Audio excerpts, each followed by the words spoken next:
খলিফা হারুন অসুস্থ অবস্থায় মুসকে মুসকে হাসার বলে, বাহলুল, এখন পর্যন্ত বোকা মানুষ খুঁজে পাও নাই, এত বছর পরেও লাঠি তোমার হাতে দেখতে পাই।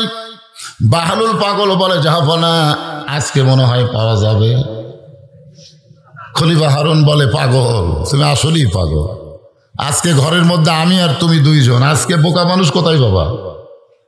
বাহলুল পাগল বলে, জাহাপনা, আপনি যেই জায়গায় শুয়ে আছেন জায়গার নাম কি? বলে, জায়গার নাম হলো বাগদাদ। আপনাকে যদি 10 দিনের জন্য মক্কা মদিনার সফরে যেতে বলা হয়, আপনি বলেন তো বাগদাদ থেকে মক্কা মদিনার সফরে কেমনে যাবেন? খলিফা হারুন বলে, বাগদাদ হলো আমার চিনা, আর মক্কা মদিনা হলো আমার অচেনা। চীনা শহর থেকে অচেনা শহরে যদি যাই, তাহলে মাল সামানা জোগাড় করে রওনা দেওয়া লাগবে ভাই। এই চীনা শহর থেকে অচেনা শহরে গেলে মাল সামানা জোগাড় করি রওনা দেওয়া লাগবে। বাহলুল পাগল বলে, যাবো না। এই দুনিয়ার একটা শহর থেকে আর একটা শহরে 10 দিনের জন্য যদি আপনি মাল সামানা জোগাড় করে রওনা দেন, এখনই যদি আপনার মৃত্যু হয়, তাহলে আখিরাতের ওই বিশাল সফরের জগতে আপনি কতটুকু মাল সামানা জোগাড় করেছেন? খলিফা হারুন ছোট বাচ্চার মতন কান্না শুরু করে দিয়ে বলে, বাহলুল, ওই জগতের জন্য তেমন কোনো মাল সামানা জোগাড় করি নাই। বাহলুল পাগল বলে, তাহলে আপনার লাঠি আপনি নেন।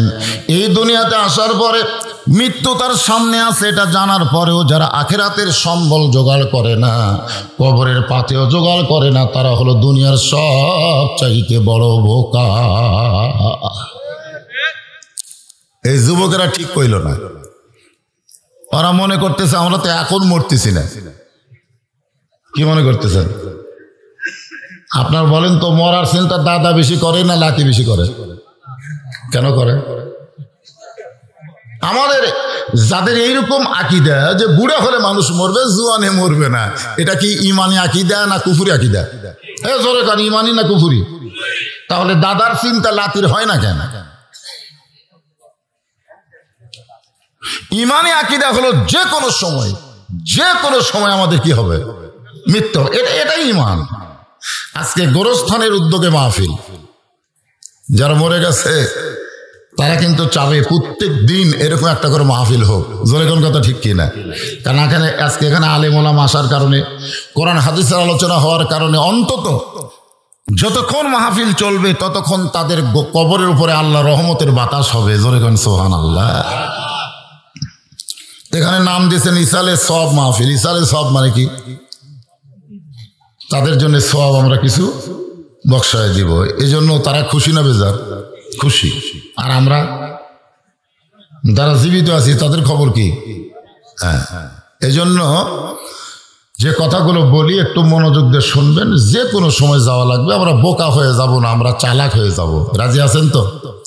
আল্লাহ বলেছেন, ইয়া আইয়ুহাল্লাযীনা আমানুল্লাহা হাক্কা তুকাতিহি ওয়ালা তামুতুন্না ইল্লা ওয়া আনতুম মুসলিমুন। আল্লাহু আকবার। আল্লাহ বলতেছেন, তোমরা মুসলমান না হয়ে মরো না।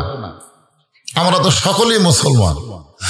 আমরা যারা আজকের মাহফিলে বসেছি আমরা সকলে কি? যারা বলবেন না তাদের কি সন্দেহ আছে নাকি? জবান খুলে বলেন, আমরা সকলে কি? আরো জোরে। কিন্তু আল্লাহ কেন বললেন মুসলমান না হয়ে মরো না? তার মানে বোঝা গেল আমরা যতই মুসলমান দাবি করি, মরার সময় মুসলমান হয়ে মরা সহজ না কঠিন? বাইরের সত্য কথাগুলো, হক কথাগুলো একটু জবান দিয়ে বলেন। এখানে অসংখ্য ফেরেস্তা আছে না নাই? দরকার আছে না? এই ফেরেস্তাগুলো আপনার জান্নাতের একটা সাক্ষী হবে। হ্যাঁ, তা এর জন্য একটু দেন তো। ইমাম মালিক রহমতুল্লাহ, হাদিসের কথাকে আপনাদের মনে আছে না ভুলে গেছেন? যে হাদিসটা দিয়ে আওয়াজ শুরু করলাম, ইমাম মালিক রহমতুল্লাহ হাদিসের ব্যাখ্যায় বলেছেন, আল্লাহ যখন হাকিম হইয়া আমাদেরকে আসামি করে বিচার শুরু করবেন, এই বিচারের সময় যে প্রধান মাধ্যম তার নাম হলো মিজান। জোরে কান, তার নাম কি? মিজানের খবর আপনারা জানেন? মিজান, হ্যাঁ, মিজান। আমরা এখন মনে হয় বাংলাদেশের উচ্চারণ করতে পারবো না। আর বাংলা কি যে এরকম ধরে ধরে দাড়ি পল্লা ধরে কর নাম কি এখন উচ্চারণ করা যাবে? দাড়ি পল্লা সংসদ থেকে হাইকোর্ট থেকে কি করছে? নিষিদ্ধ করছে। দাড়ি পল্লা বাংলার জমিন আর চলবে না। এখন বলেন দাড়ি পল্লা বাংলাদেশের হাইকোর্ট থেকে নিষেধ করেছে, কিন্তু আল্লাহর কোরআনের দাড়ি পল্লা কেউ কোনোদিন নিষিদ্ধ করতে পারবে? ওয়াল ওয়াজনা বিল কিসতি ওয়ালা তুখসিরুল মিজান। আল্লাহ যে বিচার করবেন এই বিচারের মধ্যে কোনো আপনাকে সন্দেহ আছে নাকি? নেকির চাইতে পাপ বেশি হয়ে গেছে। ওজন করার পরে নেকির চাইতে কি কথা কয় না?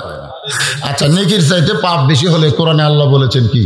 ফামাইয়ামাল মিসকালা যাররাতিন খায়রান ইয়ারা ওয়া মাইয়ামাল মিসকালা যাররাতিন শাররান ইয়ারা। এক জাররা পরিমাণ পাপের চাইতে নেকি যদি বেশি হয় সে জান্নাতে যাবে, আবার এক জাররা পরিমাণ নেকির চাইতে পাপ যদি বেশি হয় সে জাহান্নামী হবে। তো দেখা যাচ্ছে যে নেকির চাইতে পাপ অনেক বেশি। এখন আপনারাই বলেন আল্লাহ কি রায় দিবে? কথা কয় না। আল্লাহ জাহান্নামের রায় দিলেই জাহান্নামীরা জাহান্নামের দিকে যাবেন। আল্লাহ বলেছেন ওয়াসিকাল্লাযীনা কাফারু ইলা জাহান্নামা যুমারা। নেকির চাইতে পাপ বেশি হওয়ার কারণে তাদেরকে জাহান্নামের ফেরেশতা ধাক্কানো শুরু করবে। কি করবে? যাওয়ার চাবে, জাহান্নাম যাওয়ার চাবে, ধাক্কায়া ধাক্কায়া জাহান্নামে নিয়ে যাবে। আবার আল্লাহ বললেন ওয়াসিকাল্লাযীনা তাকাউ রাব্বাহুম ইলাল জান্নাতি যুমারা। জান্নাতীদেরকেও জান্নাতের ফেরেশতা ধাক্কায়া ধাক্কায়া জান্নাতে নিয়ে যাবে। আপনারা বলেন কি আল্লাহ এখানে ভুল কইছে? না না না, একটু চিন্তা করে দেখেন তো, জাহান্নামে যাওয়ার চাবে না দেখে কি, কিন্তু জান্নাত কি যাওয়ার চাবে না? জোরে কোন জান্নাতে যাওয়ার চাবে না? এরপরেও ফেরেশতারা ধাক্কায় ধাক্কায় জান্নাতে নিয়ে যাবে। সাহাবীরা জিজ্ঞাসা করলেন এ রাসূলুল্লাহ, জান্নাতের খবর শুনলে তো আমরা খুশি মনে দৌড় দিব, এখানে ধাক্কার কি দরকার? আল্লাহ রাসূল বললেন প্রত্যেকটা জান্নাতি বান্দাদেরকে জান্নাতে বরণ করার জন্যে আল্লাহ ৭০,০০০ দরজা নির্মাণ করবে। সুবহানাল্লাহ। কত হাজার? মূল জান্নাতে যাওয়ার আগে ৭০,০০০ জান্নাত প্রবেশ করার দরজা। যেরকম প্রধানমন্ত্রী যদি নাটোর আসে, আপনি কি করেন? নাটোর খালি একটা গেট বানায় ওই সিরাজগঞ্জ রোড থেকে বনপাড়া হয়ে এদিকে বগুড়া দিয়ে গেট বানাবে, অথচ প্রধানমন্ত্রী রাস্তা দিয়ে আসবেই না, কারণ প্রধানমন্ত্রী জানে ভাঙ্গা রাস্তা গেলে মাজা থাকবি না। জোরে কোন কথা ঠিক না? আসলে প্রত্যেকটা গেটে লেখা আছে প্রধানমন্ত্রীর আগমন শুভেচ্ছা, প্রধানমন্ত্রী ঠেকা। বগুড়া থেকে প্রধানমন্ত্রী যদি যত দামি জিবে বা যত দামি কারে চল মাইকে চলে যদি নাটোর আসবার চায়, মাজা থাকবি, অথচ গেট বানাতো। স্যার প্রধানমন্ত্রী কি গেট দিয়ে আসবে না ওপর দিয়ে আসবে? তারপরে এত গেট নির্মাণ করার খবর যখন প্রধানমন্ত্রীর কাছে যাবে, প্রধানমন্ত্রী গেটের নিচ দিয়ে না আসলেও তার মনটা বড় খুশিতে বাগবাগ হয়ে যাবে যে আমাকে ভালোবাসার কারণেই গেট বানাইছে। জনগণ যেমন প্রধানমন্ত্রীকে ভালোবেসে শত শত গেট বানায়, আমার আল্লাহ জান্নাতি বান্দা বান্দীদের ভালোবেসে ৭০,০০০ দরজা বানাবে। আরে খুশি হয়ে সুবহানাল্লাহ কোন? তো এখন প্রথম দরজা যে বুঝছেন, জান্নাতের মনে করবে এটাই দরজা, এটাই জান্নাত। জান্নাতের মনে করবে এটাই জান্নাত, লেটাস করে বসে যাবে। ফেরেশতারা বলতেছে ওটা, না না না জান্নাত পাইছি, কিসের ওটা ওটা ওটি। ফেরেশতা বলতেছে আপনি কি পাগল হলেন? এটা জান্নাত না তো, এটা কেবল প্রথম গেট। আপনাকে জান্নাতে সাদর সম্ভাষণ জানার জন্য প্রথম গেট বানাইছে। ওঠেন, উঠপার চাবে না, জোর করে তুলবে। আর এক গেটে এসে যেই বসবে তখন ফেরেশতাকে আল্লাহ বড় বিপদে পড়লাম, এভাবে যদি প্রত্যেক দরজায় একবার করে বসে 70,000 বার বসবে, এরকম জান্নাতে কেমনে নিয়ে যাব? আল্লাহ কয় যখনই বসবার হবে তখনই মারবা ধাক্কা, ধাক্কায় ধাক্কায় জান্নাতের দরজায় নিয়ে যাবে। সুবহানাল্লাহ বলেন। জান্নাতের দরজায় যাওয়ার সঙ্গে সঙ্গে আল্লাহ বলবেন সালামুন আলাইকুম তিবতুম ফাদখুলুহা খালিদিন। আমার পক্ষ থেকে তোমাদেরকে সালাম। সুবহানাল্লাহ কর না কেন? কে সালাম দিবে? আল্লাহ। আল্লাহ আমাদেরও সালাম দিবে। সুবহানাল্লাহ কর না? জান্নাতের দরজা খুলে দিবে আর বলবে ফাদখুলুহা খালিদিন, একবার প্রবেশ করো আর কোনোদিন বের হওয়া লাগবে না। আল্লাহ এই কথা বলার পেছনে কারণ হলো আমাদের মধ্যে কিছু টিড়া জান্নাতে আছে না নাই? টিড়া জান্নাতি বলছেন না?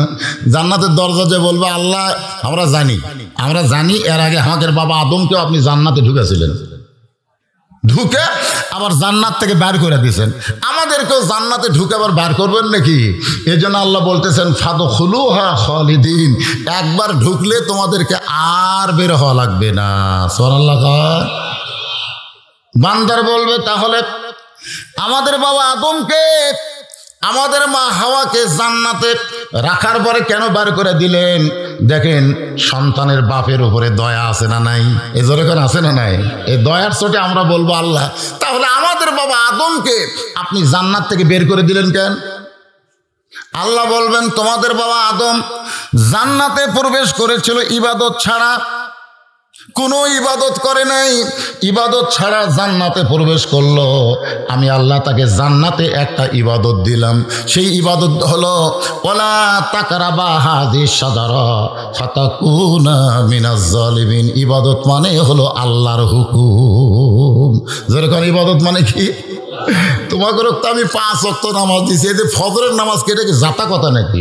ইমাম গাজ্জালি বলেছেন শীতের রাত্রে ওযু করে ফজরের নামাজ পড়া বদর যুদ্ধের শামিল। যেরকম সুবহানাল্লাহ। এটা কি জাতা কথা মনে করছেন? এই শীতের রাত্রে ঠান্ডা পানি দিয়ে ওযু করে ফজর নামাজ পড়বি কে পড়বে? এক পাগলা ছাড়া। কার পাগল? কথা কয় না, কার পাগল? যে শোনে সালাতু খায়রুম মিনান নাওম, শোনার সঙ্গে সঙ্গে দেখবেন পাগলারা ল্যাপক মারে লাগতি, মারে না? ল্যাপ কিন্তু এই ফজরের আজান কিন্তু ওরও 8 ঘন্টা পরে নামাজ, 8 ঘন্টা পরে। এখন ওটা লাগবে কেন? যে যারা এই নফসের তাবেদার হয়ে কয় ঠিক আছে 8 ঘন্টা পরে যখন নামাজ হয় 10টা মিনিট ঘুম পারি, ফজরের আজান শোনার পরে কেউ যদি ঘুমাই ভাই ওই আর ফজর পাবি না, কারণ এই ঘুমটা হবি শয়তানি ঘুম। ধরে কোন কি ঘুম? শয়তান। আর সালাতু খায়রুম মিনান নাওম শোনার সঙ্গে সঙ্গে ল্যাপ তোষককে লাত্তি দিয়ে যখন ঠান্ডা পানিতে ওযু করে মসজিদে রওনা দেয়, তারা যেন কোনো নামাজে না বদর যুদ্ধে শামিল হয়। সাল্লাল্লাহু আলাইহি। আল্লাহ বলবেন তোমাদের বাবা আদম আগে জান্নাত পাশে, তারপরে গোলামি শুরু হয়েছে, গাছের কাছে যাওয়া চলবে না।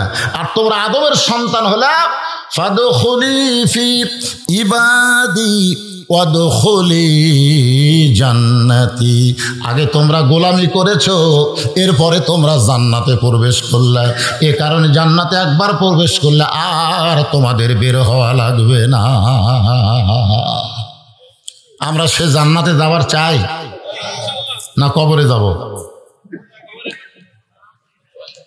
এদিকে কিসের গল্প হয়? হয় কি?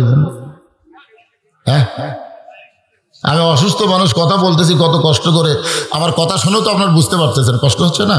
তো ভাই আপনারা হইচই করতেছেন কেন? তবারক নেওয়ার জন্য তবারক, ওয়াজ না শুনে যারা তাবারক নিবে ওই তাবারক থাকবে না, ওরা গজব হয়ে যাবে। যখন কি হয়ে যাবে? গজব। আর আপনারা যারা ওয়াজ শুনতেছেন তাবারক নেন, যে কোনো একটা নিয়ত করে খাবেন, আল্লাহ পাক আপনার সেই নিয়ত পুরা করবে। সুবহানাল্লাহ না কেন? তাবারক মনে করতেছেন যে সামান্য একটা পোলা, এর মধ্যে যে কি বরকত, এমনি কি তাবারক নাম হয়েছে? তাবারক মানে কি এরকম পরে বুঝাচ্ছি। ওই ভেতর বসো বাবা, এই ছেলে দাঁড়ে আসো, বসো বসো। আরে একটা ঘন্টা বছরে পাগলা 60 বছর নফল ইবাদতের সওয়াব আল্লাহ দান করে দিবে। সুবহানাল্লাহ কর না কেন? এটা আপনাদের জান্নাত পাওয়ার সাক্ষী।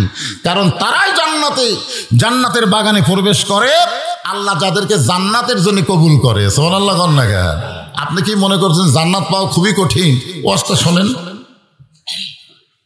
জাহান্নামের ফেরেশতারা ধাক্কায় ধাক্কায় যখন জাহান্নামের দিকে নিয়ে যাচ্ছে, এমন সময় মানজাল্লাযী ইয়াশফা ইনদাহু ইল্লা বিইজনিহি।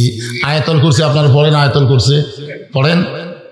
5 ওয়াক্তের ইমাম যখন সালাম ফিরাবে, আমার কথাটা শোনেন, ইমাম যখন সালাম ফিরাবে, সালাম ফিরানোর সঙ্গে সঙ্গে প্রথম বলবেন আল্লাহু আকবার। প্রথম কি বলবেন?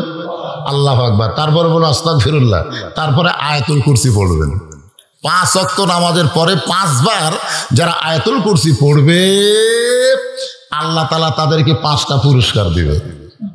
1 নম্বর পুরস্কার হলো মৃত্যুর সময় তাদের কোনো কষ্ট হবে না। 2 নম্বর পুরস্কার হলো মৃত্যুর সময় তাদের জবানে ঈমানের কলেমা উচ্চারণ হবে। 3 নম্বর পুরস্কার হলো তাদের কবরে কোনো আযাব আল্লাহ দিবে না। 4 নম্বর পুরস্কার হলো তারা হাসরের ময়দানে বিনা হিসাব, কোনো হিসাব ছাড়াই। 5 নম্বর পুরস্কার হলো বিজলি আকারে পুলসিরাত পাড়ি দিয়া 8টা জান্নাতের দরজা আল্লাহ তার জন্য খুলে দিবে। তাহলে আয়াতুল কুরসির দাম আছে না নাই? আচ্ছা, এটা কখন পড়া লাগবে? কথা কয় না। নামাজের পর। তাই বলে নামাজ বাদ দেয় আপনি যদি দৈনিক 50 বার আয়াতুল কুরসি পড়েন কিছুই হবে না। এখানে বোঝা গেল নামাজ আগে, তারপরে কি আয়াতুল কুরসি, নামাজের সাথে। তো সে আয়াতুল কুরসির মধ্যে আছে মানজাল্লাযী ইয়াশফা। মানজাল্লাযী ইয়াশফার ব্যাখ্যা আছে। আপনারা বলেন তো, হাসরের ময়দানে আপনাকে কারা সুপারিশ করবে? কারা? আছেন আমার মুক্তার, আছেন আমার ব্যারিস্টার। বলতেছে না? আছেন আমার মুক্তার, আছেন আমার ব্যারিস্টার, শেষ বিচারের হাইকোর্টেতে তিনি আমায় করবেন পার। মুক্তার হলো আল্লাহওয়ালারা। মুক্তার কারা? আর ব্যারিস্টার হলো মুহাম্মাদুর রাসূলুল্লাহ সাল্লাল্লাহু আলাইহি। আচ্ছা, মুক্তার বুঝতেছেন না? আগে উকিল, তারপরে ব্যারিস্টার। আগে কি কথা কয় না। দুনিয়াতে ছোট কোনো আসামি, ছোট আসামি, ওই কি ব্যারিস্টার ধরে? কথা কয় ব্যারিস্টার ধরে। ওই আগে তো উকিল ছিল না, আগে ছিল মুক্তার। আগে কি ছিল? যারা মুরব্বী আছে তারা বুঝতে পারবেন। আগে কি ছিল? মুক্তার। এই মুরব্বীরা কথা কন না কেন? আগে কি ছিল? উকিল নামা ছিল না। এই গজলটা যখন লেখছে তখন উকিল ছিল না, তখন মুক্তার আর ব্যারিস্টার। তাহলে আল্লাহওয়ালারা, মনে করেন হক্কানি পীর আউলিয়া, এরা হচ্ছে মুক্তার। এরা কি? আর ব্যারিস্টারকে ভুলে গেছেন? মুহাম্মাদুর রাসূলুল্লাহ সাল্লাল্লাহু আলাইহি ওয়াসাল্লাম। আল্লাহ কোরআনে বলেছেন, ইয়া আইয়ুহান নাসু তাকু রাব্বাকুম ওয়াখশাউ ইয়াওমান লা ইয়াজি ওয়ালিদুন আন ওয়ালাদিহি ওয়ালা মাওলুদুন হুয়া জাজিন আন ওয়ালিদিহি শাইয়া। মানুষরে, সেই দিনকে তোমরা ভয় করো যেদিন পিতা পুত্রকে চিনবে না, পুত্র তার মাকে চিনবে না, বাবাকে চিনবে না। তোমরা সেই দিনকে ভয় করো। আপনারা বলেন তো সেই দিনের নাম কি? জোরে কান, সেই দিনের নাম কি? সেই দিন হলো হাসরের ময়দান। সেই দিনকে তোমরা ভয় করো যেদিন কেউ কাউকে চিনবে না, বাবা তার সন্তানকে চিনবে না, সন্তান তার মা বাবাকে চিনবে না। এ কথা কি আমার না আল্লাহর? জোরে কান, কার? আল্লাহর কথা। ওই সময় আমাদের নবী, সুবহানাল্লাহ খান, আমাদের নবী কোথ থেকে দৌড়ে এসে ওই গুনাহগার উম্মতের সামনে দাঁড়িয়ে যাবেন। গুনাহগার উম্মতের সামনে এভাবে আমার দিকে তাকান, এভাবে 2টা হাত বাড়িয়ে দাঁড়িয়ে যাবেন। জাহান্নামের ফেরেশতা বলবে, কে গো আপনি? কে? এই গুনাহগারের সামনে আপনি দাঁড়ালেন। নেকির চাইতে পাপ বেশি হওয়ার কারণে আল্লাহ জাহান্নামের রায় দিয়েছে। এখন আপনি সামনে দাঁড়ায় কোনো লাভ নাই। নবী শুধু ওই গুনাহগার উম্মতের দিকে তাকায় থাকবেন, ফেরেশতাদের কথায় কোনো কর্ণপাত করবে না। সুবহানাল্লাহ। নবী যদি আমাদের মতো গুনাহগার উম্মতের সামনে এভাবে হাত বাড়ায় দাঁড়ায়, মনে করে হাসরের ময়দানে, তাহলে কি ফেরেশতারা নবী ঠেলা দিয়া, এরকম ধাক্কা দিয়ে গুনাহগার উম্মতকে জান্নাতে জাহান্নামে নিয়ে যেতে পারবে? আপনাদের কি মনে হয় পারবে? সঙ্গে সঙ্গে আল্লাহ ডাক দেবেন, জিবরাইল যাও যাও, আমার নবীকে শুধু তুমি চিনো, দুনিয়ার কোনো ফেরেশতা নবীকে চিনে না। সমস্ত ফেরেশতা জানে একজন বিশ্ব নবী আছে, কিন্তু চিনে জানে। আমাদের নবী যে বিশ্ব নবীর ফেরেশতারা জানে কিন্তু চিনে না। আমরা যে বিশ্ব নবী, আমরা কি জানি না চিনি? খালি জানলে হবে? চিনবার গেলে কি করা লাগবে কোন? তো আল্লাহ কোরআনে বললেন, লাকাদ কানা লাকুম ফি রাসূলিল্লাহি উসওয়াতুন হাসানাহ। যদি তোমরা নবীকে চিনতে চাও তাহলে নবীর সুন্নাত আদর্শকে তোমরা গ্রহণ করে নাও। যখন নবীর সুন্নাত আদর্শকে গ্রহণ করবেন তখন নবীকে চেনা হয়ে যাবে। কোন একদিন হায়াতের জিন্দেগিতে রাত্রে স্বপ্নে সোনা নবীজির সঙ্গে আপনাদের দেখা হবে। আর দেখা যদি হয় চেনা হলো না? কোন চেনা হলো না? যখন কবরে 3 নম্বর প্রশ্ন করবে, মান হাজার রাসূল আমার নাবিউকা, তোমার নবীকে, এই ব্যক্তিকে, তখন আপনি বলবেন এই মুনকির নাকি, কি কোস, আমি তো জীবিত অবস্থায় দেখছি রে, সুবহানাল্লাহ। তখন নবী বলবে মুনকির নাকি, কাকে নবী সম্পর্কে প্রশ্ন করতেছো? আমি এসেছি তাকে জান্নাতে নিতে। জোরে কর না সুবহানাল্লাহ। গুনাহগার উম্মতের দিকে নবী তাকায় আছে। ফেরেশতা জিবরাইল এসে বলতেছে, আসসালামু আলাইকা ইয়া রাসূলুল্লাহ। নবী সালামের উত্তর দিবে না। ফেরেশতা জিবরাইল আবার সালাম দিবেন, আসসালামু আলাইকা ইয়া রাসূলুল্লাহ। নবী সালামের উত্তর দিবে না। ফেরেশতা জিবরাইল তৃতীয়বার সালাম দিয়ে বলবেন, ওগো নবী, আমি আপনাকে পরপর 3 বার সালাম দিলাম, কিন্তু আপনি সালামের উত্তর দেন না। আপনি কি জানেন আপনার এই গুনাহগার উম্মতের নেকি আর পাপ ওজন করা হয়েছে? নেকির চাইতে পাপ বেশি হওয়ার কারণে আল্লাহ জাহান্নামের রায় দিয়েছে। আপনি সামনে দাঁড়ায় কি করবেন? সঙ্গে সঙ্গে জিবরাইল বলে, রে জিবরাইল, তুমি শুধু আমারে সালাম দাও, কিন্তু সালাম দেওয়ার নিয়ম তোমার জানা নাই। ফেরেশতা জিবরাইল বলল, ইয়া রাসূলুল্লাহ, 24,000 বার আপনাকে সালাম দিয়েছি, আপনি কোনোদিন সালামের ভুল ধরলেন না। আজকে আপনার গুনাহগার উম্মতের সামনে কি ভুল হইল? আল্লাহ নবী বলতেছে, সালামের 1 বচন হলো কা, 2 বচন হলো কুমা, 3 বচন হলো কুম। তুমি আমার আসসালামু আলাইকা বললা, কিন্তু আমার গুনাহগার উম্মতকে কেন বাদ দিলা? জিবরাইল বলে, হুজুর, এর সালাম দিয়ে কোনো লাভ নাই, কারণ নেকির চাইতে পাপ বেশি হওয়ার কারণে আল্লাহ জাহান্নামের রায় দিয়েছে। তাকে সালাম দিয়ে কি হবে? আল্লাহ নবী বললেন, জিবরাইল, তোমার আল্লাহ বাদ দিবার পারে জান্নাত থেকে, তুমিও বাদ দিবার পারো, কিন্তু আমার গুনাহগার উম্মতকে আমি কোনো সময় বাদ দিবার পারবো না। সুবহানাল্লাহ, জোরে কর। হ্যাঁ, তো ফেরেশতা জিবরাইল বলতেছে, হুজুর, তাহলে আপনি কি করবেন? আল্লাহ রাসূল বলতেছে, আল্লাহ হাকিম হয়ে আমার উম্মতকে আসামি বানায় বিচার করেছে। আমি ব্যারিস্টার, সে জায়গায় থাকতে পারলাম না। এই বিচার আল্লাহ করতে পারে, কিন্তু আমি নবী, আমি মানি না। আমি আল্লাহর দরবারে আমার এই উম্মতকে নিয়ে আবার আপিল করলাম। যখন সুবহানাল্লাহ, কি করছে? আপিল। আমরা সেই নবী পাইছি ভাই। নবী আপিল করে গুনাহগার উম্মতকে নিয়ে যাবেন। আল্লাহ নেকি আর পাপ ওজন করে, নেকির চাইতে পাপ বেশি। আল্লাহ বলবেন, হাবিব দেখেন তো আপিল করে কি হলো? এই যে নেকির চাইতে পাপ যে বেশি, সঙ্গে সঙ্গে নবী এই যে জামা দেখতেছেন, এই জামার ডান পকেট থেকে কি যেন বের করে নেকির পাল্লায় দিবে। সঙ্গে সঙ্গে আল্লাহ নেকির পাল্লার ওজন বাড়ায়া দিবে। আল্লাহ বলে, হাবিব আপনি কি দিলেন? নবী কয়, আপনি সবই জানেন, আমি কি দিলাম আপনি জানেন না? আপনার ইবাদতের নেকির চাইতে পাপ বেশি হয়েছে, কিন্তু আমার দরুদের মহব্বতের নেকি, যেটা আমার কাছে রওজা মুবারকে জমা আছে, যে প্রতিদিন আমার প্রতি দরুদ পড়তো, সালাম দিত, সেই নেকি যে ফেরেশতা আমার কাছে জমা দিত, সেই নেকিটা নেকির পাল্লায় দিলাম।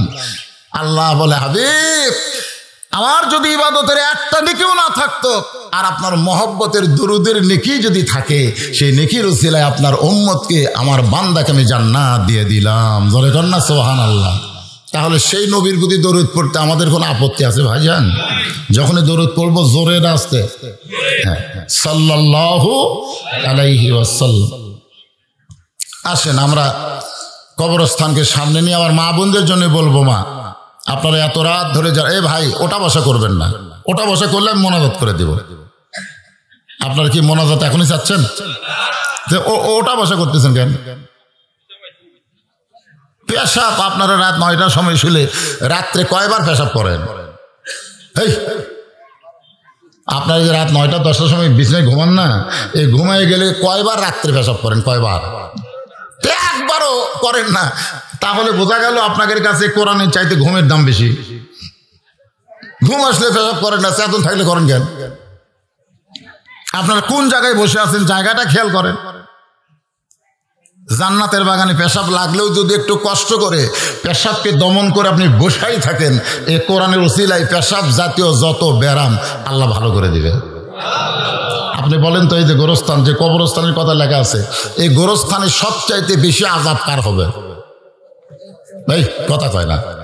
আল্লাহ রাসূল বলেছেন কবরে ওই ব্যক্তির সবচাইতে বেশি আযাব হবে যে পেশাব থেকে পবিত্র হয় না, সবচাইতে বেশি আযাব হবে। তাহলে সেই পেশাবটা আমাকে কন্ট্রোল করার দরকার আছে না নাই? জোরে আছে না? হ্যাঁ, ওই যে উঠে যাচ্ছেন, পেশাব করতেছেন, আসতেছেন, এমন পেশাব শুরু হবে যে ঢিলা কুলুপ দেও আপনি থামাবার পারবেন না। পানি খরচ করার পরে যখন উজু করবার যাবেন তখন দেখবেন আবার টপ টপ টপ টপ করে আসবে। কতগুলো লোকের আসে না? জোরে আসে কি? আমার কাছে বহু লোক বলছে, হুজুর এই যে পেশাব লাফালাফি করলাম, পানি খরচ করলাম, মনে করলাম আর নাই, উজু করবার যাই গেছি দেখি টুপটুপ টুপটুপ করে। তুই বেয়াদবি করছো।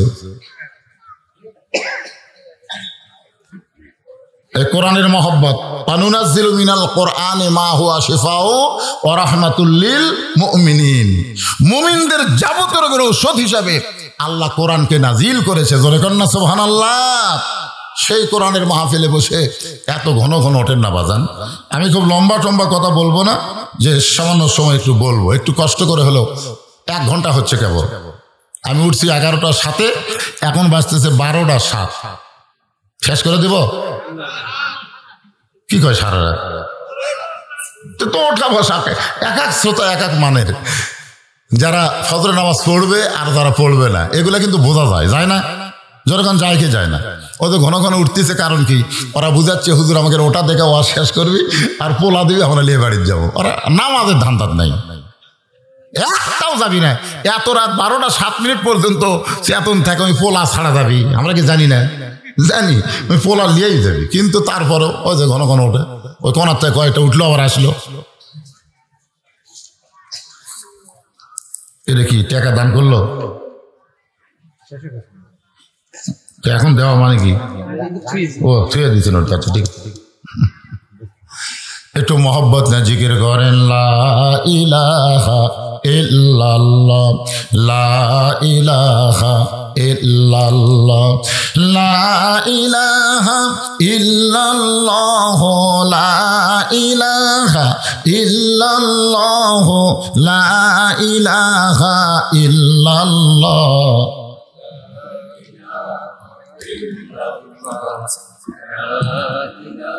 লা ইলাহা ইল্লাল্লাহ মুহাম্মাদুর রাসূলুল্লাহ সাল্লাল্লাহু। অসুস্থ মানুষ ওয়াজ করতেছে, আমলের ওয়াজ। জোরে কোন কিসের ওয়াজ? আমলের ওয়াজ। এখন যে ওয়াজটা করব আমার মা বোনদের জন্য বলতেছি। মা, মেয়েদের আমল বেশি না কম? এই কথা কর, মেয়েদের আমল বেশি না কম? খুবই কম, মাত্র 4টা আমল। ইমানের পরে মেয়েদের আমল কয়টা? 4টা। আপনাকে মেয়েদের আমলের কথা শোনা লাগবে, কারণ না শুনলে মা বোনের যদি খারাপ হয়ে যায়। আমরা যত আল্লাহর ওলি হই, থাকা যাবে? আল্লাহর ওলি থাকা যাবে? এক আল্লাহর ওলি যায় নামাজ পানিতে বিছাইয়া সেই যায় নামাজে দাঁড়ায় নামাজ পড়ে, যায় নামাজ ডোবে না। একদিন বইয়ের কাছে গল্প করতেছে, 40 বছর সাধনা করে আল্লাহ তাআলা আমাকে এমন ক্ষমতা দিয়েছে, এখন যায় নামাজ পানিতে বিছায় নামাজ পড়ি, যায় নামাজ ডোবে না। বউ মুসকি মুসকি হাসে। স্বামী বলে, হাসিস কেন? বলে, এটা আমার বাম হাতের কামায়। স্বামী কয়, কি রে? 40 বছর সাধনা করে যেটা আমি পাইলাম, তোর বাম হাতের কামায় কেমনে? বলে, আগামীকাল পড়বেন, আগামীকাল পড়বেন। বউ সকালবেলা পেশাব পায়খানা করছে, ঢিলা কুলুপ ব্যবহার করেনি, খালি পানি খরচ করছে। ঢিলা কুলুপ ব্যবহার না করে খালি পানি খরচ করে ওই হাত দিয়ে এসে উটির খামির বানে রুটি ভেজা দিছে। পীর সাহেব হুজুর আল্লাহর ওলি রুটি খাসে, দোয়া দরুদ একটাও বাদ দেয়নি। আল্লাহ বারিক লানা বিমরা যাক্তানা বিসমিল্লাহ বারকাত দিলে সবই করছে। খাওয়ার শেষে লাখ আলহামদুলিল্লাহ শুকুর, সবই ঠিক আছে। ওই সময় মতো পানির জায়নামাজ বিছায় কেবল উঠপার আছে, দেখি জায়নামাজ এমনি ডুবে যাচ্ছে। কে রে? দৌড়াচ্ছে বইয়ের কাছে। কে গো, কি হলো? বলে বেশি বকওয়াস করো না, আমি যদি তোমাকে হালাল খাবার না দিতাম পাক করে, তোমার এত দূর সাধনা কবুল হতো না। জোরে কোন কথা ঠিক? এই জন্যে বউ ঠিক না থাকলে আমাকে ইমানই ঠিক থাকবে না। সেজন্য মেয়েকে 4টে আমলের কথা বলি, এটা আমাকেরও লাভ আছে, আছে না নাই? এত কষ্ট করে মেয়েরা আছে।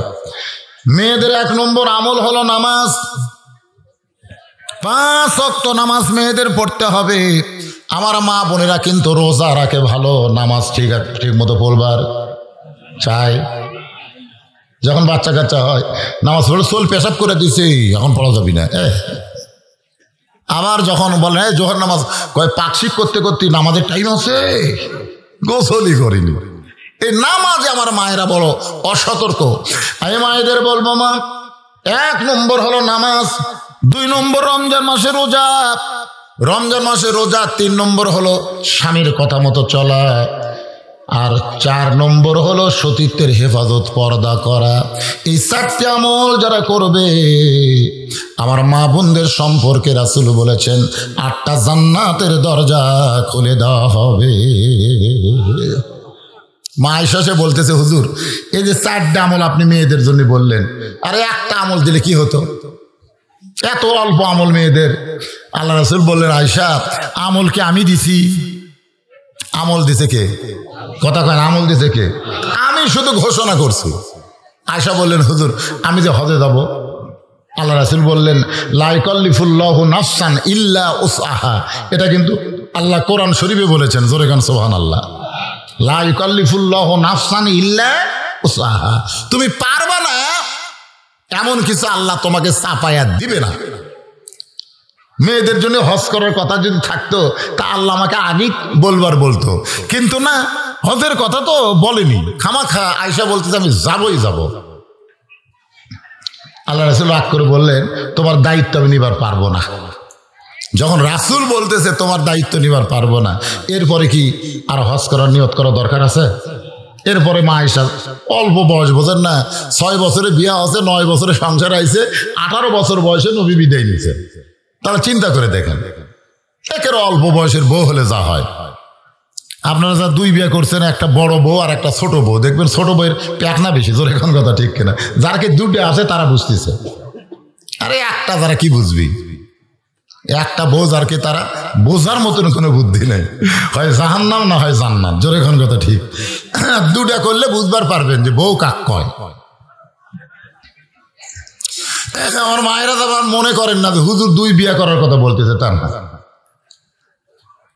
আল্লাহ তাআলা কোরআন শরীফে যখন বিয়ের আয়াত নাজিল করলেন, তখন বললেন 2টা বিয়ে করো, 3টা বিয়ে করো, 4টা বিয়ে করো, যদি না পারো তাহলে একটা নিয়েই ধৈর্য ধরো। আল্লাহ প্রথমে 2 বিয়ার কথা কইছে, কয়টার কথা কইছে? 2, 3, 4, না পারলে আমরা একটা নিয়েই থাকবো ইনশাআল্লাহ। জোরে কান ইনশাআল্লাহ। আসুন,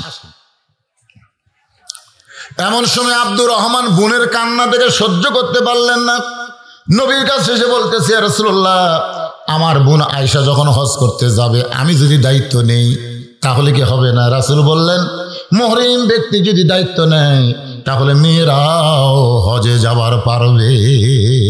সুবহানাল্লাহ। আব্দুর রহমান মা আয়েশাকে নিয়ে হজে যাচ্ছেন। মসজিদে আয়েশা যারা হজ করছেন তারা জানেন, মসজিদে আয়েশা ওই জায়গায় এসে মা আয়েশার মাসিক ব্যারাম শুরু হলো। মেয়েদের একটা ব্যারাম আছে, প্রতি মাসে 3 দিন 5 দিন 7 দিন, হয় কি হয় না? ধরে কেন হয় কি হয় না? ওই ব্যারাম শুরু হয়ে গেল। আয়েশা বলতেছে, ভাইজান আমার যে মাসিক শুরু হলো। আব্দুর রহমান বলতেছে, কয়দিন লাগবে? কয় কমপক্ষে 5 দিন। বলে এই জন্যই তো তোর সাথে লিবার চাইনি, এই জন্যই। এখন এই বোনে পাওয়ারা দিতে কয়দিন? ধরে কোন কয়দিন পরা এসে দেখে যাওয়া টাপ সব শেষ। জানে না তো নবী মুআল্লিম, নবী শিখাবে, তারা শিখবে, কিন্তু বোনের দায়িত্ব নিয়ে এই দেখেন, বোনের তো হলো না, নিজেরও হলো না। যাকে আমরা মেয়েদের আদর্শ বলি, খাতুনে জান্নাত ফাতেমা তো জোহরা, নবীর কাছে এসে বললেন, বাবা মেয়েদের জন্য যে 4টি আমল দিয়েছে বাবা, এর মধ্যে সবচাইতে গুরুত্বপূর্ণ আমল কোনটা? আল্লাহ রাসূল বললেন, মেয়েদের সবচাইতে গুরুত্বপূর্ণ আমলের নাম হলো পর্দা। জোরে কর না সুবহানাল্লাহ। নিজের মেয়েকে আল্লাহর নবী বলতেছেন মেয়েদের সবচাইতে গুরুত্বপূর্ণ আমল হলো পর্দা। দেখেন কেন বললেন, কারণ আল্লাহ কিন্তু আমাকে ধরবে আমার মেয়ের ব্যাপারে, আমাকে ধরবে আমার বইয়ের ব্যাপারে। যতক্ষণ আমার মেয়েটাকে বিবাহ দেই নাই ততক্ষণ পর্যন্ত আমার অধীনে মেয়েটাকে পর্দার শিক্ষা দেওয়ার দরকার আছে না নাই? আল্লাহ কোরআনে বললেন, অকরনা ফি বুয়ুতিকুন্না ওয়ালা তাবাররাজনা তাবারুজাল জাহিলিয়াতিল উলা। মা ফাতেমা বললেন, বাবা তাহলে পর্দা কিভাবে করব? আল্লাহ রাসূল বললেন, আল্লাহ কোরআনে বলেছেন ঘরের মধ্যে থাকা লাগবে, ঘরের বাহির হওয়া যাবে না। কোনো প্রয়োজনে যদি ঘরের বাহির হও তাহলে হেজাব নিয়ে পর্দা নিয়ে বের হওয়া লাগবে। ওই জাহেলি যুগের মেয়েদের মতন রাস্তাঘাটে মেয়েদের ঘোরা চলবে না। সঙ্গে সঙ্গে ফাতেমা তার যে ওড়না ছিল ওই ওড়নাটা মাথার উপরে দিয়ে এভাবে চোখ মুখ ঢেকে বলতেছে, বাবা এভাবে কি থাকলে হবে? রাসূল বললেন, ফাতেমা আল্লাহ তোমাকে কবুল করে নিবে। সরাল্লাহ খান্নাগা। ফাতেমা কিন্তু হজ করেনি। এই মেয়ে মানুষেরা যারা হজ করবার চান, আমি বলবো মেয়েরা হজ না করে হজের টাকা একটা মাদ্রাসা দেন, একটা মসজিদ দেন, অনেক বেশি সওয়াব পাবেন। জোরে কোন কথা ঠিক? কিন্তু ওটি হজ করবার যায় মরদ মানুষের ঘুরতে খাবেন। মরদ মানুষের কি খাবি? কথা কয় না, কথা কয় না। আরে আমি দেখছি যে, আমি তো না দেখা কথা বলতেছি না ভাই রে, না দেখা কথা বলতেছি। আমার এক বন্ধু বউ নিয়ে তাওয়াফ করতেছে। বউ নিয়ে কি করতেছে? তাওয়াফ। তাওয়াফ বোঝেন যারা হজ করছেন, আপনি তো করছেন। তাওয়াফ মানে বউ আর হাত ধরে আছে, ওই ঘুরতেছে। হঠাৎ ভিড়ের ঠেলায় বউ আর হাত ছাড়া দিছে। যেই ছাড়া দিছে ওই এখন সামনে না যায় পিছন দিকে আসতেছে। আমি বললাম পিছন দিকে কেন? বউ হয়ে যাও, পিছন দিকে ছাড়া পড়ছে হুজুর। আমরা তাওয়াফ তো সামনে ঘোরা লাগবে, পিছন দিকে যাওয়া চলবে না। কই বউ হেরে গেলে কিসের তাওয়াফ? শয়তান পাথর মরবার যায়, ওটিও বউ হেরাচ্ছে, খালি বউ হেরা যায়। যারা বউ নিয়ে হজ করবার গেছে ওরা আল্লাহ আল্লাহ না করে খালি বউ বউ বউ বউ বউ বউ জিকির করছে সবসময়। বউ, আমার বউ কোটি গেল, আমার বউ কি বউ বউ করতে করতে হজই শেষ। এই জন্য মেয়েদেরকে বলবো, এরকম একটা এতিমখানা মাদ্রাসায় টাকা দিয়ে দেন, এতিমখানা মাদ্রাসায় টাকা দিয়ে দেন। রবি ইবনে সুলাইমান হজ করতে যাবে, ওরা 10 জন। জোরে বলেন কয়জন? 10 জন বন্ধু হজে যাবে। হজে যাওয়ার আগে একটা নিয়ম আছে, আত্মীয় স্বজন সবার কাছ থেকে দোয়া নেওয়া, বিদায় নেওয়া। কারণ হজ হলো শারীরিক এবং আর্থিক দুইটার ইবাদত একসঙ্গে হয়। টাকাও খরচ করা লাগে, আবার শরীরও সুস্থ থাকতে হবে। জোরে কোন ঠিক কিনা? নামাজ কিন্তু খালি শারীরিক ইবাদত, যাকাত হলো শুধু অর্থের ইবাদত, আর হজ হলো অর্থ এবং শরীর দুটাই লাগবে। অসুস্থ মানুষ হজ করতে পারবে না। রবি ইবনে সুলাইমান দোয়া নিতে গেছে অনেক দূরে এক আত্মীয়র বাড়ি। দোয়া নিয়ে ফিরতে ফিরতে গভীর রাত হয়ে গেল। এখন দেখে রাস্তার মধ্যে কে যেন কি করতেছে। একটু নিকটে গিয়ে দেখে মরা গাদার গা থেকে গোস্ত কেটে এরকম একটা টোপলা বানতেছে। রবি ইবনে সুলাইমান চমকে গেল। গাধা খাওয়া হলো হারাম, আর মরা গাদার গা থেকে গোস্ত কাটতেছে। এই মেয়েটা হয়তো খারাপ নিয়তের মানুষ, কোন হোটেলের সঙ্গে যোগাযোগ করছে নাকি, আমি এটা নিজের চোখে একটু দেখবার চাই। মরা গাদার গোস্ত টোপলা করে মেয়েটা যখন রওনা দেয়, রবি ইবনে সুলাইমান পিছনে পিছনে রাস্তা নিয়েছে। মেয়েটা একটা ঝুপড়ি বাড়ির মধ্যে ঢোকার সঙ্গে সঙ্গে মা মা বলে মেয়েরা চিৎকার দিয়ে বলতেছে, খবর কি? মা বলতেছে, আল্লাহর শুকর আদায় করো, আমি তোমার জন্য গোস্ত আনছি, এই গোস্ত সিদ্ধ করে তোমরা খাও। রবি ইবনে সুলাইমান চমকে গেল। গাধা খাওয়া হারাম আর মরা গাধার গোস্ত। মা তার মেয়েদেরকে বলতেছে সিদ্ধ করে আল্লাহর শুকর আদায় করে খাও। তিনি লোকমা দিয়ে বললেন, মা আমি নিজের চোখে দেখলাম তুমি মরা গাধার গোস্ত কেটে নিয়ে টোপলা করে আসলে। মা বলতেছে, তুমি দেখছো ঠিকই, চলে যাও। আজকে আমার বাড়িতে 2-3 দিন হলে কোনো খাবার নাই। আমার স্বামী ইসলামের যুদ্ধে শহীদ হয়ে দুনিয়া থেকে চলে গেছে। এখন আমার 2টা যুবতী মেয়েদেরকে নিয়ে আমি মা থাকি, বড় কষ্ট। আমাদের খাবার কিছু নাই, মেয়েরা বারবার খাবার চাই, আমি কি করব? একজন মুমিনা নারী হয়ে রাতের বেলা খাবার সন্ধানে বের হয়েছি। রাস্তার পাশে জীবিত মৃত এটা তাহকিক করতে পারি নাই। আমার মেয়েদের মুখের দিকে তাকায় মরা গাদার গোস্ত এনে দিয়েছি, ওরা সিদ্ধ করে খাবে, ওদের জীবনটা একটু বাঁচবে। রবি ইবনে সুলাইমান কান্দার বলে, মা আমি এবার হজে যাবার চাইছিলাম, আমি আর হজে যাব না, আমার সমস্ত সম্পদ অর্থ সব তোমাদেরকে দান করে দিব। খবরদার তোমার মেয়ে 2টাকে মরা গাদার গোস্ত খাওয়ায় না। তিনি এক দৌড়ে বাড়ি গেলেন। হজের সমস্ত সম্পদ টাকা পয়সা যা আছে এরকম টোপলা করে নিয়ে এসে মেয়ে আর মাদেরকে দিয়ে দিলেন। এবার দুই মেয়ে আর মা আল্লাহর কাছে বলতেছে, আল্লাহ তোমার যেই বান্দা হজ করবার যাওয়ার চায়, কিন্তু আমাদের অভাব থেকে হজে না গিয়ে আমাদেরকে দান করে দিল। আমরা মা মেয়ে মিলে দোয়া করতেছে, আল্লাহ এই মানুষটার বাড়িতে তুমি মক্কা মদিনা হাজির করে দিও। রবি ইবনে সুলাইমান বলে, মা উল্টা দোয়া করো না, উল্টা দোয়া কোনোদিন আল্লাহ কবুল করবে না। মক্কা মদিনার কাছে মানুষকে যেতে হয়, মক্কা মদিনা কোনোদিন মানুষের বাড়িতে আসে না। মা আর মেয়েরা বলতেছে, আমরা হলাম দোয়াকারী, কবুল করার মালিক হচ্ছে আল্লাহ। আপনি আমাদের যে অভাব মোচন করে দিচ্ছেন, যে দান করছেন, এই দানের চোট পাইয়া খুশি হইয়া আমরা দোয়া করে দিছি, এখন কবুল করার মালিককে করতেও পারে নাও পারে। হ্যাঁ, রবি ইবনে সুলাইমানের বন্ধুরা এসে বলতেছে, চলো হজে যাই। বলে, এবার যাবো না, তোমরাই যাও। আর হজ করে রবি ইবনে সুলাইমানের বাড়ির দরজায় 9 বন্ধু একসঙ্গে হাজির। একজনের মাথায় একটা টোপলা, বিশাল একটা টোপলা নিয়ে রবি ইবনে সুলাইমানের দরজায় হুঙ্কার মারছে, রে শয়তান। রবি ইবনে সুলাইমান দরজা খোল। দরজা খুলতি রবি ইবনে সুলাইমান সালাম দিয়ে বলে, ভাই আমি তোমাদের কাছে যাব, রাসূল বলেছেন কোনো ব্যক্তি হজ করে যখন এলাকায় আসবে ওর চেহারার দিকে মহব্বতের নজর দাও। ও কাবা মদিনা দেখে যে সওয়াব করছে, তুমি ওর চেহারা দেখলে সেই সওয়াব আল্লাহ তোমাকে দান করে দিবে। তোমরা 9 বন্ধুর কাছে আমি যাব, তোমরা আমার দরজাত কেন? যার মাথার টোপলা আছে, টোপলা মুখের আগে ফেলে দিয়ে বলতে চাই, শয়তান, এই হজে যাওয়ার আগে তোর কাছে আসলাম, তুই বললি হজে এবার যাবো না, সামনে যাবো। হ্যাঁ, এই কথা বলে আমরা 9 জন হজে গেলাম। তো যখন ছাপা মারা ছাই করতেছিলি, তখন এই টোপলাতে আমার হাতে দিলি। আমি তোর টোপলা নিলাম, তুই ছাপা মারা ছাই করে কাবা ঘর তাওয়াফ করলি, আমরা তোর সঙ্গে কাবা তাওয়াফ করলাম। তোকে টোপলা দিবার চাইতি কোথায় যেন হারিয়ে গেলি। আমরা খুঁজতে খুঁজতে মদিনা এসে দেখি তুই রাসূলের রওজা জিয়ারত করতেছিস। তোর টোপলা তোকে দিবার চাই দেখে তুই কোথায় হারিয়ে গেলি। মিথ্যাবাদী, হজে যাওয়ার আগে বললি যাব না, আবার হজে যে টোপলা টানাই নিলি, রে মিথ্যাবাদী, তোর সঙ্গে আমাদের কোনো সম্পর্ক থাকবে না। রবি ইবনে সুলাইমান কান্দে বলে, মাবুদ এই 9টা হজে আমাকে মিথ্যাবাদী বলতেছে, শয়তান বলতেছে, আল্লাহ কি খবর? কানতে কানতে টোপলার উপর বেহুশ হয়ে যখন পড়ে যায়, ওই অবস্থায় দেখে আল্লাহর নবী তার সামনে হাজির হয়ে গেছে। রবি ইবনে সুলাইমান বলে, ইয়া রাসূলুল্লাহ, হুজুর আমার 9টা বন্ধু নতুন হাজির, আমাকে শয়তান মিথ্যাবাদী বলতেছে, আমি তো হজেই যাই নাই, টোপলা কেমনে দিলাম, সাবা মারা ছাই কেমনে করলাম, তাওয়াফ কেমনে করলাম, আপনার রওজা জিয়ারত কেমনে করলাম। আল্লাহ নবী বলে, রে রবি ইবনে সুলাইমান, তোমার 9টা বন্ধু মিথ্যা কথা বলে নাই। আল্লাহ ওই অসহায় এতিমদের দান করার কারণে, অসহায় এবং এতিমদের দান করার কারণে আল্লাহ তোমার প্রতি এত খুশি হয়েছে। আল্লাহ তোমার চেহারায় একটা ফেরেশতাকে তোমার চেহারায় রবি ইবনে সুলাইমান বানায়া তোমার নামে আল্লাহ হজ করে নিয়েছে। তোমার বন্ধুরা বারবার তাকিয়ে দেখেছে। রবি ইবনে সুলাইমান বলে, ঠিক আছে আপনার কথা সত্য, কারণ রাসূল যা বলে মিথ্যা বলে না। কিন্তু হুজুর এই যে টোপলা ফেলে দিয়ে গেল, এটা কিসের টোপলা? এই টোপলার সম্পর্কে আমি জানতে চাই।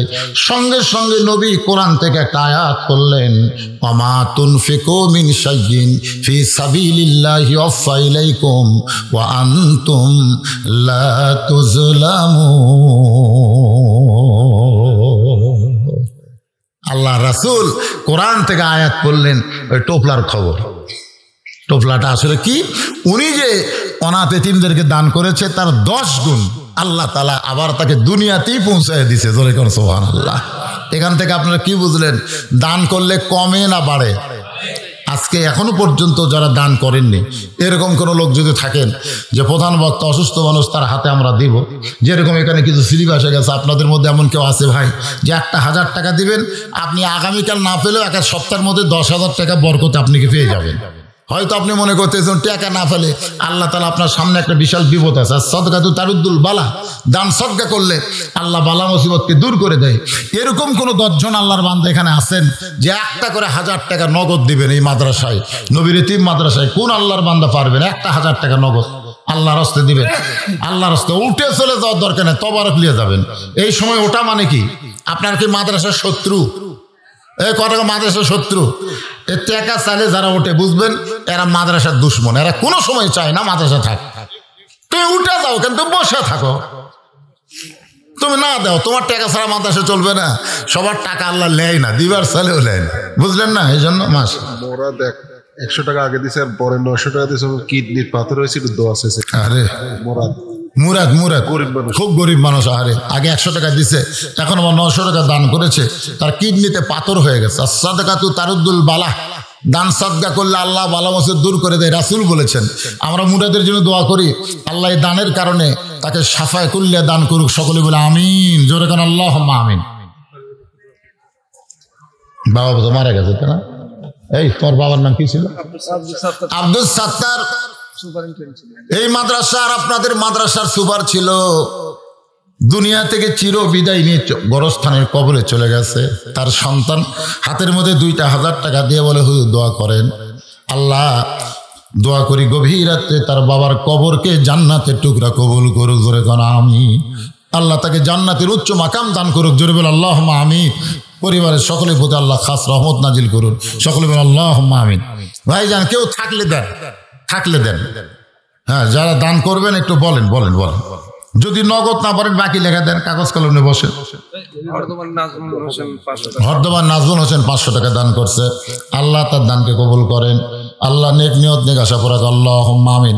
আমার মা বোনদের কাছে যাবেন, মা বোনেরাও যদি দান করে, আমি আপনাদের কাছে ভাইজান, আমি আপনাদের কাছে এই গোরস্থানে আপনাদের বাপ মা দাদা দাদি নাই, এই কথা কোন আছে না নাই? আচ্ছা আপনারা কি এই মহিষবাড়ির লোক না বাহির থেকে সবাচ্ছেন?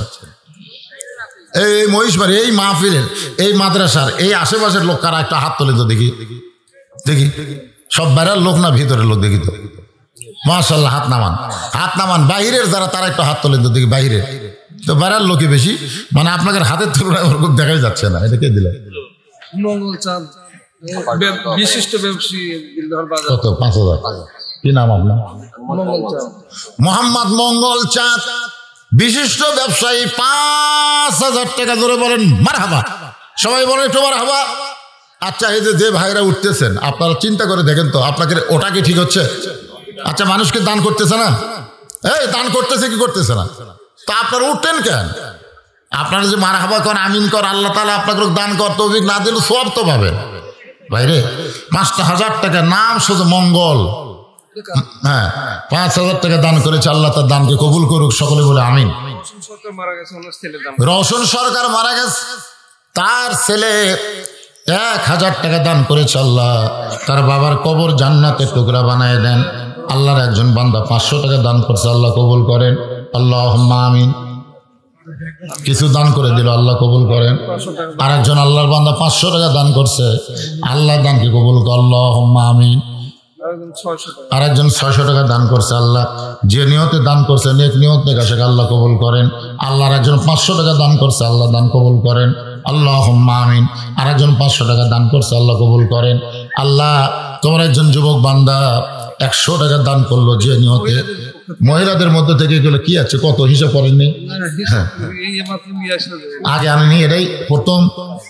এই এতগুলো মেয়ে মিলে কয় টাকা? 500 টাকার মধ্যে 200 নগদ, 300 বাকি দান করেছে। আল্লাহ দানকে কবুল কর, আল্লাহুম্মা আমিন। 500 টাকা একজন বান্দা আল্লাহ নগদ এটা করেছে দান, আল্লাহ দানকে কবুল কর, আল্লাহুম্মা আমিন। অনেক দান করতেছে, একটু ধৈর্য নিয়ে বসেন, বসেন, দেন একবার দেন, যা দিছে মাশাআল্লাহ। অনেক টাকা দান করেছে, স্লিপের মধ্যে সব লেখা আছে। আপনারা শোনেন, এই নবীর এতিম মাদ্রাসায়, এই নবীর এতিম মাদ্রাসায় মাত্র 20টা কোরআন শরীফ দান করা লাগবে। এতগুলো মানুষ যাদের বাপ মা কবরে আছে, মাত্র 20টা কোরআন শরীফ এই মাদ্রাসায় দান করা লাগবে। কোরআন শরীফ, জোরে কোন কি শরীফ? এ কথা কন না, কি শরীফ? কোরআন শরীফ। যাদের বাপ মা কবরে গেছে, আপনি একটা কোরআন শরীফ এতিম মাদ্রাসায় দান করবেন, এতিম বাচ্চাদের হাতে দেওয়া হবে, গরিব বাচ্চাদের হাতে দেওয়া হবে, আর আপনার বাপ মা কবরকে আল্লাহ জান্নাত বানাই দিবে। এইরকম করে আল্লাহর বান্দা আছে, একটা কোরআন শরীফ মাত্র 500 টাকা। 500 টাকা দিবেন, আপনার বাপ মার জন্য একটা কোরআন শরীফ দান করার সব আল্লাহ বাপ মার কবরে দিয়ে দিবে।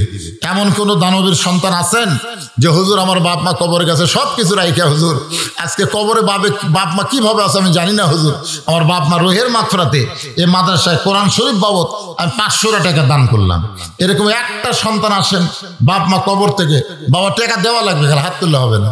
পকেটে নাই, পকেটে নাই, কি নাম কও? নাম কও, তাহলে এখানে কাছে এসে নামটা ভালো মতো কও। রবিজুল। বাপ মার রুহের মাগফিরাতে কোরআন শরীফ বাবদ 500 টাকা। জোরে বলেন মারহাবা। আল্লাহ তার বাপ মার কবরকে জান্নাতের টুকরা বানায় দেখ। জোরে কান আমিন। আরে জোরে বল আল্লাহুম্মা আমিন। আরে মাত্র 20টা কোরআন শরীফ চাইছি, 20টা কোরআন শরীফ। এই যে এরা আগে ওয়াজের সময় এখনো 20টা, এই সময় এরকম করলে হবে? খটখট করে খুললে হবে? মানুষের চোখ কোন দিকে যায়? বন্ধ করো তো তোমরা, এখন বন্ধ করে রাখো, পরে খুলবেন। 10টা মিনিট ধৈর্য ধরো।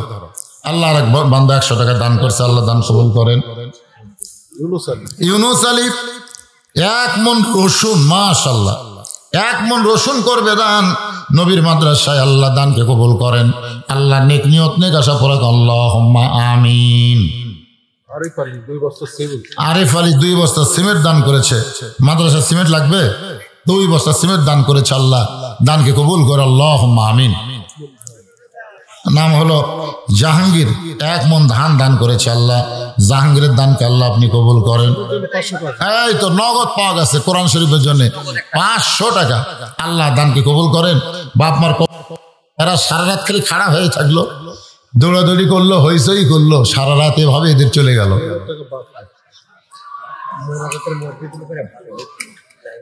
গেদার আলী 2000 টাকা বাকিতে দান করেছে, আল্লাহ তার দানকে কবুল করে আল্লাহ। আচ্ছা মাদ্রাসার সভাপতি সেক্রেটারি কেশিয়ার ইনারা সবাই দিছে, সবাই দিছে মাশাআল্লাহ। আপনার জামাই একবার খুশি, আপনারা দিছেন মাশাআল্লাহ। আমাদের বেটার অসুখ ছিল তো, তাই 50 টাকা দিতে চাইছিলাম, ওই সাথে 50 টাকা দিয়ে দিলাম, যেটা দোয়া করে সুস্থ। আল্লাহ এখন সুস্থ, ইনশাআল্লাহ আল্লাহ সুস্থ করে। আল্লাহ বাপ মারা গেছে, বাবার কবর আল্লাহ জান্নাতের টুকরা বানান। সকলে হাত তুলে আল্লাহুম্মা আমিন। আল্লাহুম্মা আনতাস সালাম ওয়া মিনকাস সালাম তাবারাকতা ইয়া যাল জালালি ওয়াল ইকরাম। আয় আল্লাহ তাআলা, গভীর রাত পর্যন্ত তোমার পাগল বান্দা বান্দিরা আরামের বাড়ি আরামের ঘুমকে বাদ দিয়া কোরআন হাদিসের মহব্বত, কোরআন হাদিসের মহব্বত কলিজার মধ্যে নিয়া এই জান্নাতের বাগানে বসে বসে কোরআন হাদিসের আলোচনা শোনার শেষে আমি গুনাহগারের সঙ্গে রহমতের দরজায় ফকির হয়ে দোকানা হাত তুলেছি। মেহেরবানি করে আজকের মাহফিল আমাদের সকলের হেদায়েতের জন্যে, নাজাতের জন্য, জান্নাতের জন্য আল্লাহ কবুল করে। এই মাহফিলের শুরু থেকে শেষ পর্যন্ত যত আলোচনা হয়েছে, দোয়া দরুদ কোরআন তেলাওয়াত হয়েছে, আল্লাহ এর মধ্যে ত্রুটি হলে ভুল হলে মাফ করে দিও, এর জাহাদিয়া মঞ্জুর করো। সোনার মদিনায় নবী পাকের রওজা মুবারকে আল্লাহ কবুল করে নিও। তামাম আম্বিয়ায়ে কেরাম, আসহাবে কেরাম, তাবিঈন কেরাম, তাবা তাবিঈন কেরাম, তামাম পৃথিবীর মাটির নিচে যত মুমিন মুমিনা শুয়ে আছে, আল্লাহ সকলের আরওয়াহ পরে হাদিয়া কবুল করো। মাবুদ, আমরা যারা হাত তুলেছি, আমাদের জনম দুঃখনী মা যাদের কবরে চলে গেছে, ছোট্ট একটা শব্দ হলো মা। এই মা নামের মধ্যে যে কি মধু, যাদের মা নাই তারাই বুঝতেছে। এই দরদের মা যাদের কবরে গেছে, আল্লাহ মেহেরবানি করে মায়ের কবরকে জান্নাতের টুকরা কবুল করে নাও। বাবার বাড়ি ঘর সবই আছে, আমি সহ আমরা যারা বাবা হারা ইতিম হয়ে হাত তুলেছি, আল্লাহ মেহেরবানি করে বাবার কবরকে জান্নাতের টুকরা কবুল করো। আমাদের দাদা দাদি, নানা নানি, আত্মীয় স্বজন, শ্বশুর শাশুড়ি যাদের কবরে চলে গেছে, আল্লাহ মেহেরবানি করে কবরবাসীদের মাফ করে দাও। আল্লাহ এই পৃথিবীতে আমরা দাদা দাদি, তার বাপ পর্যন্ত দোয়া করতে পারি, কিন্তু এরপরেও তো অনেক মানুষ আমাদের আপনজন কবরে চলে গেছে, যাদের জন্য দোয়া করবার কেউ নাই দুনিয়ায়। আমরা তাদের পক্ষ নিয়ে দোয়া করি, আল্লাহ তাদের কবরকেও জান্নাতের টুকরা কবুল করে নাও। আল্লাহ এ মাদ্রাসাকে কবুল করো, এ গোরস্থানের পাশে মাদ্রাসা, এ গোরস্থানে যত মুর্দা শুয়ে আছে আল্লাহ সকলের কবরকে জান্নাতের টুকরা কবুল করে নাও। আল্লাহ মাদ্রাসার মহব্বতে নগদে বাকিতে আজকে যারা দান করেছে আল্লাহ ও মাবুদ সকলের দানগুলোকে জান্নাতের বিনিময় হিসাবে কবুল করে নাও। আল্লাহ এই মাদ্রাসার ম্যানেজিং কমিটির সভাপতি, মাদ্রাসার সহসভাপতি, মাদ্রাসার সেক্রেটারি, মাদ্রাসার কেশিয়ার, আল্লাহ মাদ্রাসার দাতার সদস্য, মাদ্রাসার মহতামে ওস্তাদ তালবে ইলম, আল্লাহ সকলকে তুমি কবুল করো। আল্লাহ আজকের মাহফিলের সম্মানিত সভাপতিকে আল্লাহ তুমি কবুল করো। আজকের মাহফিলের প্রধান অতিথি, বিশেষ অতিথিদের আল্লাহ তুমি কবুল করো। আলেম ওলামাদের কবুল করো, হাফেজকারীদের কবুল করো, হাজী সাহেবদের কবুল করো, মুরব্বীদের কবুল করো। আল্লাহ যুবকদের কবুল করো, কচি কাঁচাদের কবুল করো। পর্দার অন্তরালের মা বোনেরা আবিদা সালিহা পর্দার যে কবুল করে, মা ফাতেমার চরিত্র দান করে দাও। আল্লাহ আমি অসুস্থ, আল্লাহ আমার মতো যারা অসুস্থ হাত তুলেছে আল্লাহ সবাইকে তুমি সুস্থ করে দাও। আল্লাহ যারা কষ্ট করে মেহনত করে এত সুন্দর আয়োজন করেছে, আর যারা তাবারক পাক করলো, যারা ভলেন্টিয়ারি করলো, আল্লাহ মেহেরবানি করে সকলকেই তুমি জান্নাতি কবুল করে নাও। আল্লাহ অত্র এলাকার উপরে রহমত আর বরকতের দরজা খুলে দাও। আসমানের বেলা আসমানে নাও, জমিনের বেলা জমিনে ডাবায় দাও। গোটা বিশ্বের মুসলমানকে করোনা থেকে আল্লাহ ওমিক্রন থেকে হেফাজত করো। আমার বাংলাদেশের প্রতি আল্লাহ তুমি খাস রহমত নাজিল করো। আল্লাহ কত মানুষের জানাজার নামাজ আমরা পড়েছি, এই দুই হাত দিয়ে কত কবরে আমরা মাটি দিয়েছি। একদিন আমরা সবাই মরে যাব। একদিন মসজিদের খাটনি আমাদের বাড়ির আঙ্গিনায় চলে আসবে, বড়ই পাতার গরম পানিতে গোসল করাই দিবে, রঙিন কাপড় খসায় সাদা কাপড়ের কাপড় পরাইয়া চকলেটের মতো মোড়ায় ফেলবে।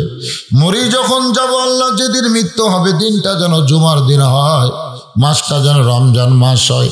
ইমানের সাথে ইজ্জতের সাথে এই দুনিয়া থেকে বিদায় নেওয়ার সময় আমাদের জবানে জারি করে দিও, লা ইলাহা ইল্লাল্লাহু মুহাম্মাদুর রাসূলুল্লাহ সাল্লাল্লাহু আলাইহি ওয়াসাল্লাম। আসসালামু আলাইকুম ওয়া রাহমাতুল্লাহি ওয়া বারাকাতুহু।